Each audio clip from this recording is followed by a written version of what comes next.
Lights up, bills up. That's the silent lament in many Nigerian homes today. Electricity is one of those things we don't often appreciate fully until the power goes out or the bill comes in. But recently, the Enugu State Disco took a bold step. Its electricity regulatory slashed the band A from 209 to 160 naira per kilowatt hour, citing a fresh audit and a commitment to affordability. Now, that decision sparked debate. The federal regulator, NERC, pushed back hard, saying states can't independently reduce the price or power that comes from the national grid. But Enugu insists it is within its right, especially under the new Electricity Act. Now, states like Lagos, Ondo, and Plateau are watching closely. Some are considering their own reforms as well, and others are weighing the risks. So this morning we're asking just one question. What is the real cost of electricity? And more importantly, who gets to decide what you pay? Is it a win for the people or a threat to the already fragile power sector? This morning, three gentlemen join us to have this conversation. Abubakar Umar is a power sector analyst. He joins us here. Thank you so much for joining us. Thank you so much. Good morning. We also have Ayodele Oni, who is a partner at Bloomfield Law Practice. He's an energy lawyer and analyst. We appreciate your time. Good morning. Thank you very much for having me. Yes, and we'll be joined later on by Dr. Sam Amadi, who is a former chairman of the Nigerian Electricity Regulatory Commission. So, gentlemen, again, thank you for being here. Mr. Omar, let me begin with you. One of the concerns I've always had about the federal regulator and state regulatory agencies is there would be conflicts. Is it already starting? I will not say yes. Okay. I will not say yes, considering, of course, you may have such kind of challenges when you have a new system of decentralization in the market. But I believe those kind of things tend to make us better. It's just like, you know, you building something and then discovering there are some lapses here and there that you need to close, so which is what will happen. But then the law is clear. I believe even the press release by the federal regulator has outlined clearly the rank of the laws, you know, starting from the Constitution, the Electricity Act, followed by the state electricity laws, and then the policies and circulars that comes into. So the issue is that there are laws or there are policies that each particular regulator is supposed to abide by. So, and then the law is clear, but as you know, however perfect a law is, people will disagree. And at the end of the day, you may end up in, you know, litigation environment. But this is something that we want to avoid. I used to say what's happened between them is a mixture of legal and commercial problem. You know, sometimes commercial gets its foundation from the legal, but then oftentimes when you misinterpret the legal, then you distort the commercial aspect. And there are some things that are practical, but you know, legally not allowed, or the law is very close on that. And there are some things that are also legally allowed, but the practicability of it in real life is very difficult thing to do. So we are dealing with such kind of things for which Enugu is saying they are legally allowed, but a lot of people are sharing concerns relating to commercial aspect of such arrangement. Tony, the challenge here is there was Enugu State Disco said they carried out an audit. Now, I don't know anyone who argues with data. So on the one hand is the situation that, first of all, the independence of the Enugu Disco, but when I read the conversation, the argument from the side of NERC, I couldn't see any basis, no data argument against and all of those ones. What are your thoughts on that? Okay, interesting question. I knew there would always be a learning curve. Once you have new legislation, once you have new policies, there will be that curve. And considering that you've got both federal and state regulators, now you speak to the Enugu Electricity Regulatory Commission and NERC. My view is that Enugu State, the regulator is well within its rights to do what it's done. Now, there's a distinction between the national wholesale market, which has pricing and arrangements under vesting contracts, and NBET arrangement to sell power to discos under vesting contracts. So NBET bulk purchases from generation companies and then bulk sales to via vesting contracts to distribution companies. Now, there's a pricing arrangement. It's about 112 naira, but there's a 60-70% subsidy that the federal government has agreed to. Now, I think it's well within the powers of the federal government to determine that it wants to pay subsidy. Now, that's what's happened. It's 45 naira as opposed to 112, which may be the commercial price. And then Enugu State then plays with that. Okay, it's 45.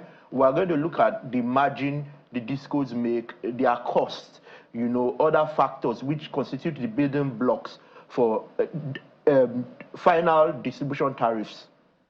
When they did that, they came up with a number and then thought that it should be 160.40 kobo per kilowatt hour instead of 209 naira 50 kobo. Now, what the NERC, the federal body, has said is that you do not have powers over wholesale, the wholesale arrangement and the pricing. So you have to pay fully. But the question is, I think that's well within the rights of the federal government to determine what it wants to do with subsidy. And it's political.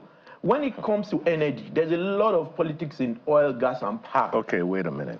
So you have added another dynamic to what he said. Yes. One is the legal, there is the commercial, and now you're saying there is politics. Because the government would need to come out and say, you know what, Enugu State will no longer let you pay 45 naira. You'd have to pay the full 112 naira, thereabout.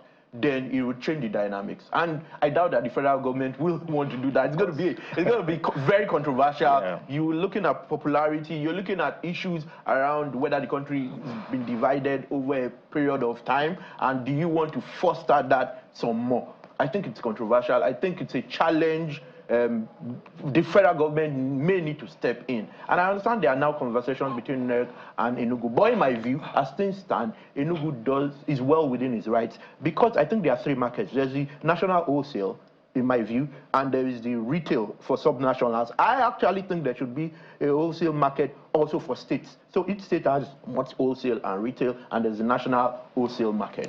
So federal determines that. State has its own arrangement and well within its powers. But the challenge, thank you, Dr. Lee. The challenge here is the argument, the only argument that I have seen the NERC raise is electricity that comes from the national grid is coming into our state, into your state. You are importing electricity at a cost preset, seemingly. But then there is also the challenge of the law that you discussed the other time. Now, already it would seem like the people are already confused, deferring to Enugu, of course. Who wouldn't? So let me make it simple, right? You are let me use the example with you. You are the national grid. You are supplying power to me. I'm the Enugu, right? So you are now supplying power to me. The cost of the power is 112 naira. So, but instead of you to send me invoice for 112 naira, you now decide to send me invoice for 40 naira. So unless assume doctor is the federal government here. Federal government, he said that he is going to take over the remaining. So to me, you are giving me invoice of 40 naira. That is what you are giving me, and that is what I legally supposed to pay. The cost of power, everybody agrees, is 112, but you are not giving me bill for 112. Doctor said he is going to pay the remaining. So in my own case, I say, okay, since it's 40 naira, that is my cost of power, then I'm going to change my, tariff policy in a bit. It's a case of you sold something to me. My own obligation, which is the number one, is to pay you that 40 naira first. If I paid you 40 naira, you may not care how I try to get the money. You'll only concern about, okay, am I sure that I'm going to pay that 40 naira? Because the other 60 will be paid by the federal government. So that's the challenge here. So my own problem is that I think people should be worried about Enugu, because if I fail to make that 40 naira payment, you will end up disconnecting me.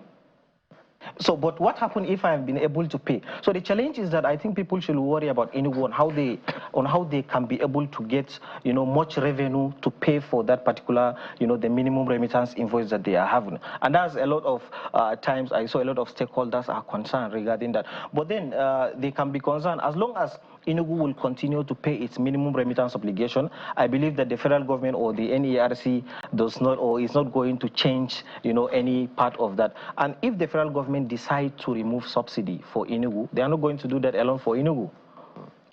It's obviously not possible for you to remove subsidy for one state and allow for other states to that will trigger, fiscal crisis. So it means that if we push the federal government to remove the subsidy, then it means everybody, across the country is going to pay the full cost of electricity, either you are in band A or band B. And then the discussion will change from pricing to supply availability. Well, one of the arguments that's been raised is, I think, by the operators.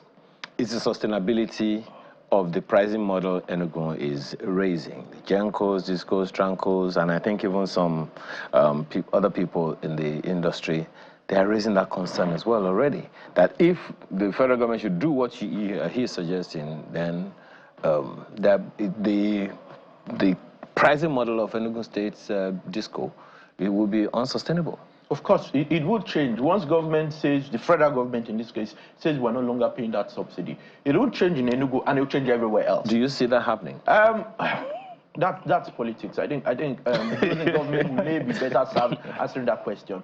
But I always know that there's been a lot of, and you can debate whether you want to elevate politics ahead of policy or policy ahead of politics. But it's never a perfect science. You need to look at the circumstances. Recall that it's more than, we're within a broader economic situation. You've got issues around Forex. You've got issues around removing subsidy for fuel. Government I think, will be quite reluctant to immediately remove that on power. Because the inflationary trends are quite serious. And everyone's cost, and people's salaries, people would argue that their salaries do not even match inflation, the rate of increase. So I think it will be a difficult thing for the government to do. I'm not saying it's impossible, because I know this government is one that is determined. Once they've determined they are doing something, they really go ahead to do it. So my view is that once the government removes that subsidy, everything changes, even Enugu does change. Because if you are getting a bill for 45 naira or 44 naira and you can pay, and then you play around your own local issues, you scrutinize cost and all of those factors, then you may be able to deal with that. But if your source product is already very expensive, it doesn't matter what you scrutinize. You have to at least start from that cost. So you're starting from 45, ending at 160. If it goes to 112, we are then starting at 112, and you definitely won't end at 160. It then go up to something much higher. So it starts from the federal wholesale market, what subsidy the government provides there. If government removes subsidy, and like I said, and like I alluded to, I doubt that the federal government would want to remove for one state, because what signal are you then sending? It's a whole dynamic that we are dealing with here. One of the conversations that has come out, Mr. Umar, is that some states, other states are already dancing around the Enugu model. Yeah. And there are those, in fact, there is a comment by Mr. Iromini that the NERC's rejection of Enugu's tariff order is dangerous. In his words, the state-level regulation can help consumers if properly executed. But the problem that he's saying that for NERC to undermine the emerging subnational power regulation is a development that he sees as dangerous. Yeah, so, like I think, when I look at the data, Enugu as a whole is operating with the distribution company called Manpower, which is a subsidiary of the Enugu Disco as a whole. So the data for that Manpower is not public, but, you can mirror it from what the entire Enugu Disco as a whole is getting. So from that data, you can see that, Enugu Disco as a whole is battling with some losses. And then it's a case of your costs did not change and you are reducing revenue. Now, the question I will ask is, how sustainable are you if you reduce revenue for people, revenue that comes to you as a company, and then your costs remain constant? It means that something has to give in. And that's something that's given is where the problem will emanate. And the way I look at it is that everybody in the market is, a lot of stakeholders are not happy. And if Enugu, or Manpower rather, is unable to meet up with its payment, they may likely institute some, part of the legal aspect. For instance, they can give notice of disconnection, or they can ask them to submit or to call for their BG, which is a very difficult thing to get in the industry. So and the way I look at the data from Enugu is that they are having their performance of remitting the market is almost 99% as at Q1 of this year, and their total losses as a whole, as a region, from the DISCO is almost around I think, is it 40% or 60% there, about something like that. So with that kind of losses, the only way I see, the only sustainable way for Enugu is to reduce their losses, which means it's for people to pay.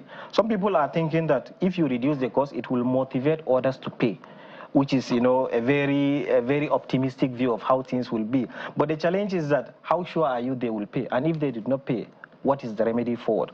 They can also do another thing. They can increase the price for band B to E, that is around 60 naira to 80 or 90. That's to augment the situation. So there is only two ways. Either, they increase that band B to E tariff, or they ensure that they have reduced their losses. If they can reduce losses, I believe that, that amount of tariff is sustainable. And then to the investors, a lot of people are looking for a way to invest into the state electricity market. So it's sending a different kind of confusion to them.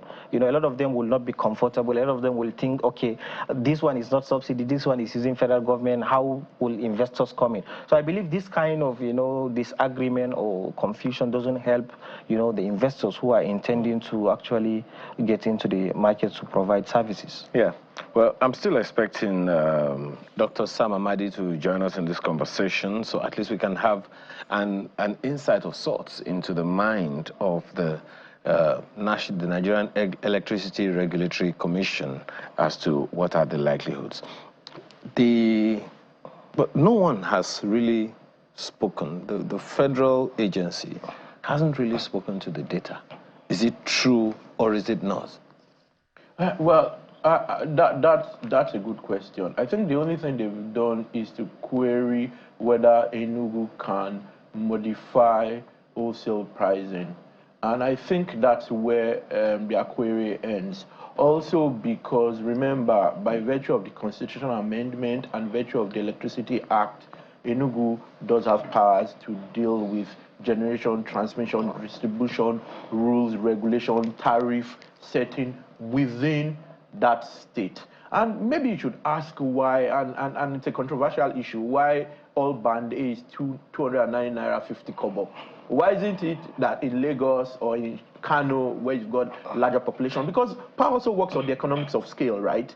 Why isn't it 189 naira in Kano, 176 in Lagos? I do not know. So that's what federalism does.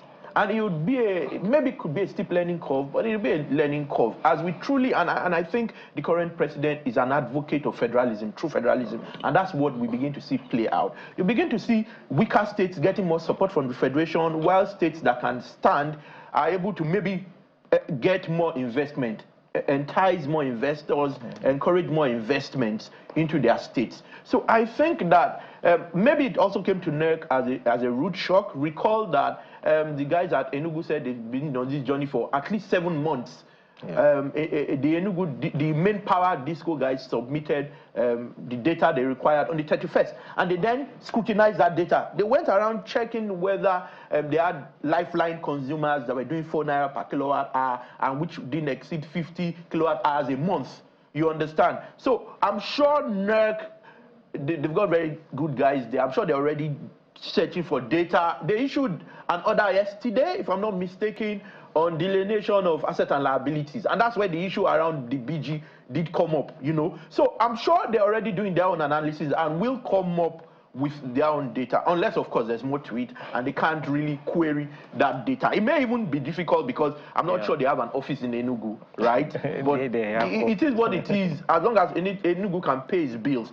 For me, the knotty issue is around the wholesale pricing, power pricing or tariff arrangement. If you remove subsidy, then things change.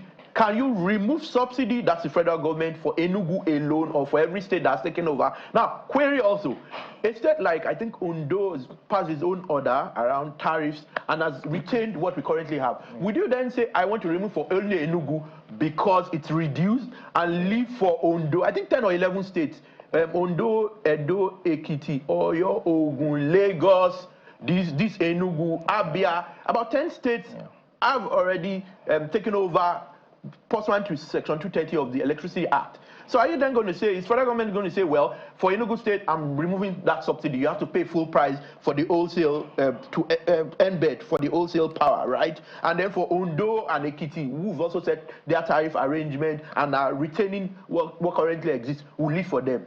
It'll be difficult. It'll be difficult. It'll become an issue, would go to court, and it'll become political, and people will begin to say certain things. It will take an ethnic coloration, it will take all sorts. Yeah. So my view is that NERC may struggle with this, but I know that you've got smart guys and they'll find a way around. And I think that order yesterday was also a reaction to that tariff setting. That's the way I see it. One of the issues that one would also be arguing now is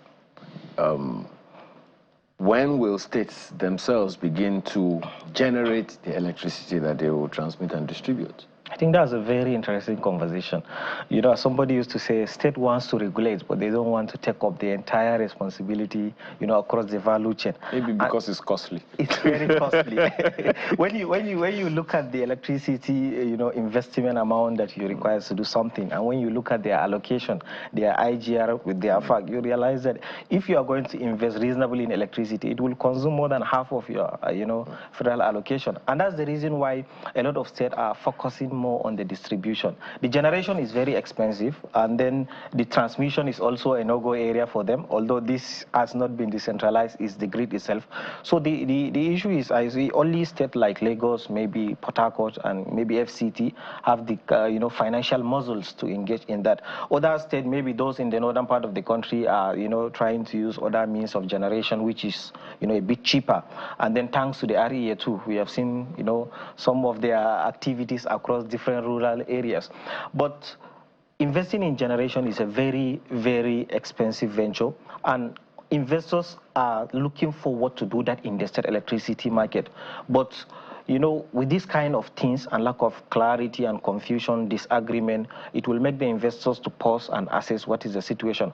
Particularly this Enugu issue is going to, you know, unravel a lot of things. And that's why you say, let us allow like 3 months to see.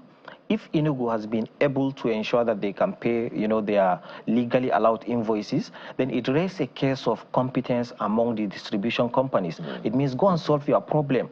Because the thing about electricity is, if everybody is going to pay, it reduces the price. As what Doctor said, it's an economies of scale thing. It's because there is part of the costing in electricity tariff is you have the generation cost, you have transmission cost, you have distribution cost. Part of the distribution cost, you have about 4 items. You have the operational cost, you have the capital, you know, capital expenditure or depreciation, you have the profit margin, and then efficiency.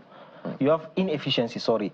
You know, inefficiency is almost around 30 to 40 naira inside the part of the 200 naira we are paying. So it means that if inefficiency will reduce, automatically everybody in the country is going to have a very low tariff. So the challenge is that as long as you can reduce your losses, your tariff will automatically reduce, which will translate into, you know, more power supply and more investment into the sector. But is it really out of the authority of the states? As far back as I think the first term of the present president as governor in Lagos, he wanted to set up something like that in Lagos. Was it the first or second term? The Enron, the debacle, and all of those. Yes. So now for that to have been an initiative at the time, and IPPs already set up here and there, the questions abound. Is it in Abia State that we now have a private organization that has set up this thing? And the fellow said, from what we hear, about within 3 years it is possible to set the whole thing up. In other words, within 1 term of a serious government, it is possible to set it up. Okay. So why is it a problem? Okay, so let's go back to 1999 when you had the current president as governor of Lagos State. We did not have that Electric Power Sector Reform Act. True. We hadn't privatized, and we had a constitution. But to be honest, my view has been, and I've written copiously about that, distribution has always been within the remit of states. The federal government does not have the power to make laws on distribution. It's clearly out of, because when you look at people make a few mistakes. First, power has always been concurrent, never exclusive. It's concurrent means both state and federal. But within the concurrent arrangement, states were exempted from making laws in areas covered by the grid. And if you come to a place like Lagos, almost the entirety of Lagos is covered by the grid, right? That's the only thing they've now done. Remove that portion from the constitution. So it's not true to say power was exclusive, now concurrent. No, both states had powers. But intentionally, the word distribution was omitted from the powers of the federal government even before this amendment. So states have always had that power, but no one ever exercised it. So I think that was a challenge he faced around 1999 until we had that Electric Power Sector Reform Act in 2005 that then began to set the foundation for where we are today, privatization and all of that. Now, it didn't help us further beyond initial reforms. Now, creating through federalism and all of that, we had to have this new law.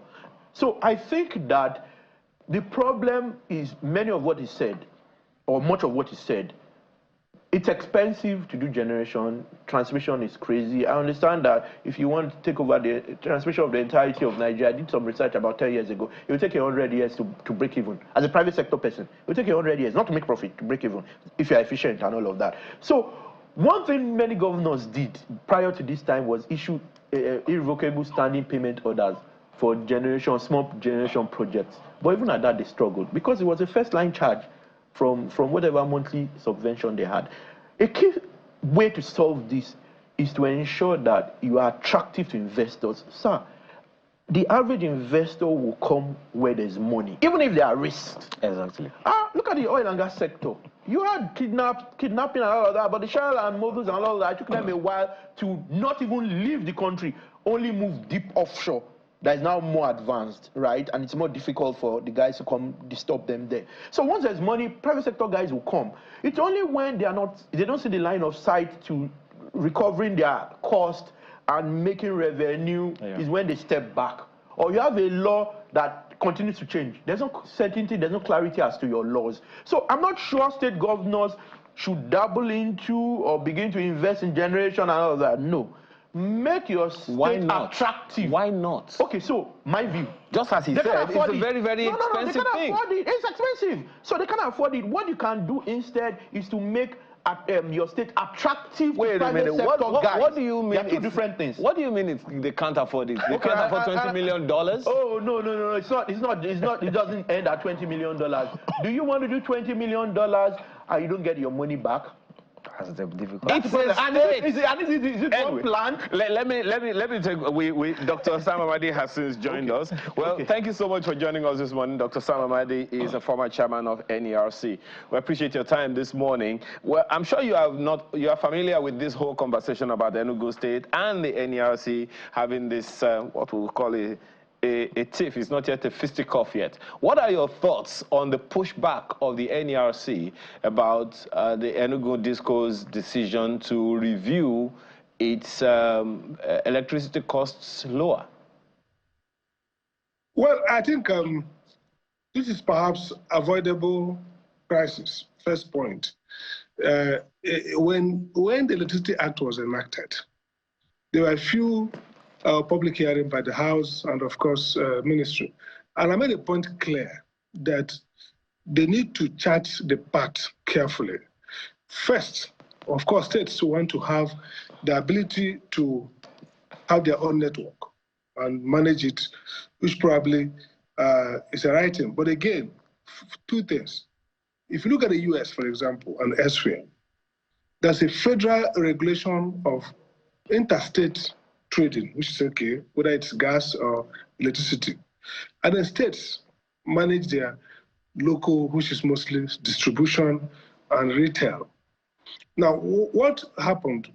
they say, okay, once you enact a law, a regulatory law, and set up a commission, you apply to NEC, NEC has to give you. So NEC has given about 9 or so states, and Enugu was one of the foremost. Now, let me tell you the truth. The fact that Enugu Enugu Regulatory Commission is perhaps the most resourced in terms of technical capacity, because I've also worked for Edo, looked at Niger, helping Abia now, and other states. So what's happening is that, first, they just said, they went to the Enugu discourse, now main power, and said, give us your distribution cost. Now, we know that the pricing of electricity has 3 components.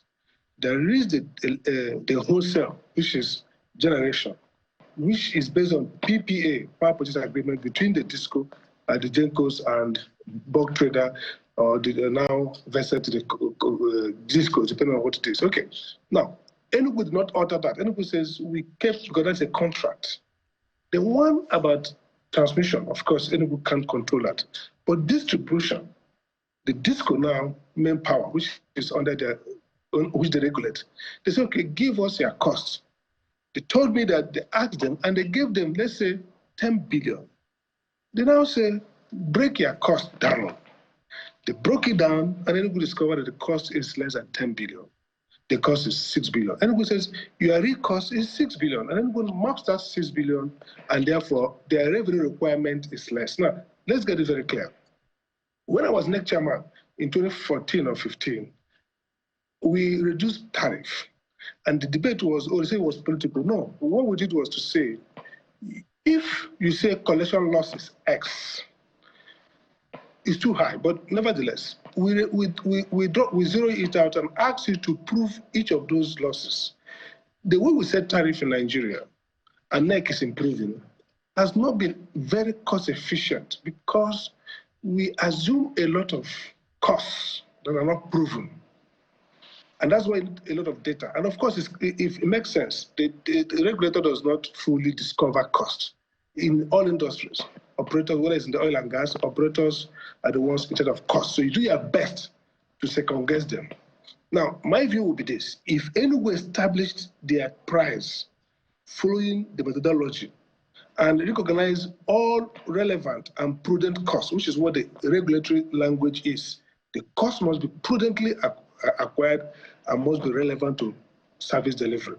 If Enugu has been more efficient in establishing cost, and therefore the cost of serving Enugu is lower than the cost that NEC has been using for the methodology, then NEC should not beef Enugu regulator. Enugu regulator has done the right. So the critical test here is let the DISCO show to us that the cost that Enugu has given them, to the revenue that Enugu has allowed them to recover from customers, does not capture the real cost plus allowable return on investment that they ought to have. So for me, the fight is that there's a fear of contagion here, that if we now see states would like to copy, some states say, okay, we're going to bring down our cost, which doesn't make sense. Some states will have more cost. I give an example. Northern Nigeria, that has larger space, more radial network, less density of customers, will require more to serve them.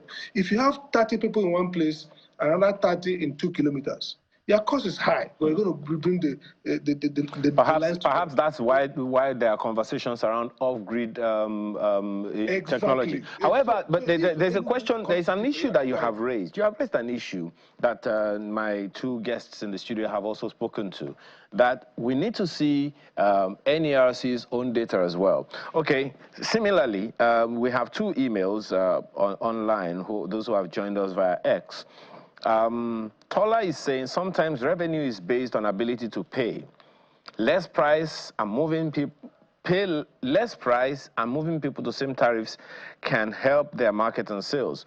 He closes by saying we need to understand the business model of EERC. That's on the one hand, and that's what you're also saying. But then Festus Akeboyewa is saying, while what we need in our electricity market is competition and transparency, NERC should provide Nigerians with an impartial data about our electricity. such as the prices we pay for our electricity, the profit suppliers make, and the challenges facing the suppliers. Then we will know if Enugu is right or wrong. Yeah, just to add a point there, you see, there are two things here. Tariff is both a science and art. As a science, you follow your formula, okay? But as an art, you can now say affordability. That's the issue I'm talking about. So government policy can say, yes, the price should be 20 naira per kilowatt hour today. But can we sculpt the tariff in a way that you under recover today and recover more tomorrow? That's why you see deferred payment. It's all over the world. Now, the key point here is that the federal government will be right to say if Enugu is free riding on a subsidy element, which is not their own subsidy, then it's fiscally irresponsible. The federal government can pull it back. Because if you say you are now a national market, it's your own responsibility. You can't outsource risk to federal government. Okay. So I will like the minister to sit together with all these people and say, let's dimension this. So if you're going to take advantage of a subsidy and then you say a tariff is low, then that's a risk. Now, Dr. Madi, I asked this question of the two guests in the studio and they don't want to swim. They didn't take the bait, but I'm going to send it to you. Do you see a situation where the federal government, maybe through the NERC, pulls down this whole subsidy regime in the electricity sector? Do you see that happening? Yes, the federal government will likely do that. See, the federal government can become envious. I mean, if some states are bragging that, oh, our tariff is low, we are doing better, well, the federal government as a fiscal authority can say, you know what, why should we be the ones looking bad? And you're the one taking, and I think so. I think that's the way it should go. But economically speaking, do you think it's a wise position? Just a second, sir. Economically speaking, and given Dr. Oni here mentioned the inflation parameters and all of that, do you think it is a wise thing for the federal government to pull that electricity subsidy plug now? Well, I don't think so. I think subsidies, you know, there's a big emotive debate. Most economists just take the ideological view subsidy is bad. That's not true. You see, subsidy is always a part of a market. The question is how you do administer subsidy and when do you put it and for what purpose. Look at Europe, look at EU, look at all these countries. They are actually having strong subsidy for energy arising from the crisis in Russia, Ukraine, arising from the need to make transition from energy source to another. Subsidy is always there. If you look at Canada, Ontario, when they were moving to renewable, there was so much subsidy to make sure the price is affordable. So the wrong economics that says subsidy is bad is not true. But the question then is, the federal government in alternative to subsidy must say, and it's based on fiscal policy around several competing needs. Healthcare is collapsed. So they can say, this is the amount of subsidy we can put. And this is how we can put it. Again, we have not used our regulatory tools. If you look at the Electricity Act, even the EPSR that was now Electricity Act, they talk about Power Consumer Assistance Fund. Now, that fund requires big desktop work, establishing who needs it. You have to have a good data. This could serve do subsidy. What they do, they can do energy efficiency, give some people discount or energy. That's a subsidy. Okay. And then, so I think subsidy should be there. The question always is, we mask corruption in the name of subsidy. Okay. And we balloon the number. Okay. And again, we put monetary consequences as subsidy. For example, if you devalue your currency, and then your debt used to be 100 billion, you move to 700 billion, you now say you are paying subsidy for 700. That's not true. Okay. Now, just one other question before we close it out. My apologies, Dr. Amadi. Again, I put this question to my two colleagues here in the studio. They just beat the bait. They didn't really swallow it. Yeah. Is it, I mean, since states now control their own, they regulate the electricity distribution within their terrain and all of that, is it out of place to expect the states themselves to generate the electricity that they want to regulate? Dr. Oni says the states cannot afford it. Do you agree with him? No, they can't afford it. They definitely can't afford it. See, I mean, let's not forget that some states like Lagos, I licensed Lagos, they have their small power they are using for their secretariats and all that. You look at Rivers. Rivers had the River IPP, which they now sold to Ewing. Look at Akwa Ibom. Akwa Ibom has about 300 to 400 megawatts that was on the grid, or some part of it, the grid. Even at the former governor of Akwa Ibom, sorry, I think, at also, was planned to be the part. There's no reason why the state can't build either off-grid, on-grid, restricted grid, embedded generation, distributed generation, power plant. They can. And again, it's not the states putting all their money. The states can work with private sector. In fact, you can't have the electricity market if you are still relying on the federal GENCOs. Because these GENCOs, once this market is unbundled as it's going now, these GENCOs will be free to transact on where they say their power. Okay. And so for this to make sense, states must have the capacity to embed more power in their market. Thank you so much, Dr. Abadi. I think now that they know, that Nigerians are expecting them to do that. Well, let me quickly take your closing comments, Dr. Oni. He's made a few important points.